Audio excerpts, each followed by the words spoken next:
Hello, hello! Episode 8 of the second season of Poker Face has dropped, and it has had some very nice twists.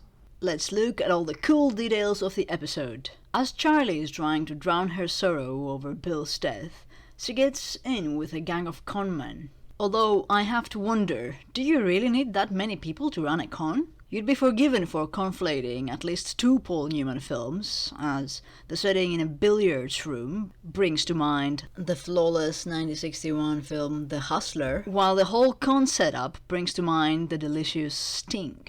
Maybe there's a bit of David Mamet's House of Games in there too. The Slitty Georgian is not only the name of the episode, but it's also the name of the con, referring to the country, not the state.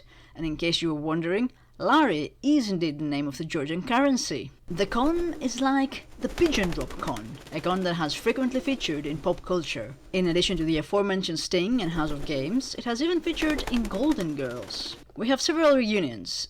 I'm beginning to think that Natasha Lyonne is just doing Poker Face in order to hang out with her buddies, because this time we see actress extraordinaire Melanie Lynskey, another buddy of Lyonne's from her But I'm a Cheerleader days. Lyonne, Lynskey, and other familiar Poker Face Clea Duvall have also met at Duvall's The Intervention, although this time Lyonne and Lynskey don't interact on the screen, as poor Regina sadly dies before Charlie gets in the picture.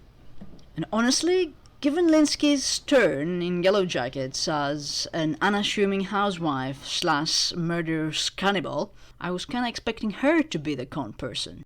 Moving on with reunions, we get Joel Mars Garland, Manny.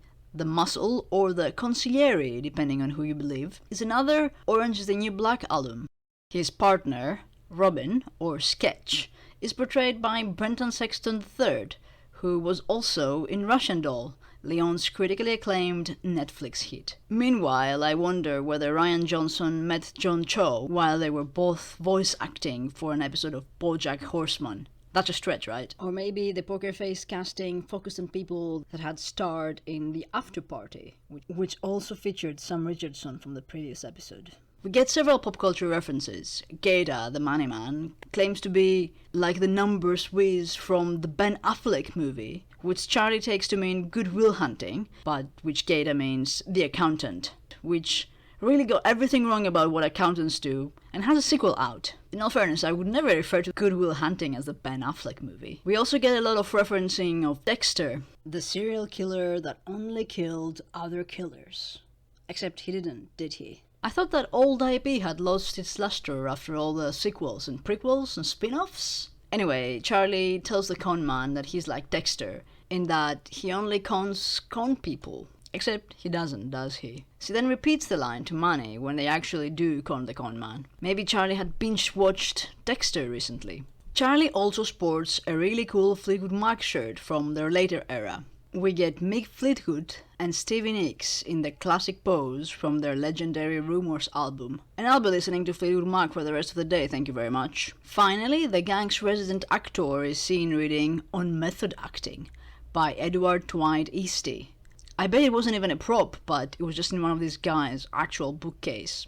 In terms of time and space in Charlie's travels, we are in Philadelphia, and this time they've made an effort and found an actual Philadelphia street to show us. And we are only about a couple of weeks after the dramatic events of Cyber Monday at the Super Saver. I wonder if they meant to show Poker Face not in the middle of the summer.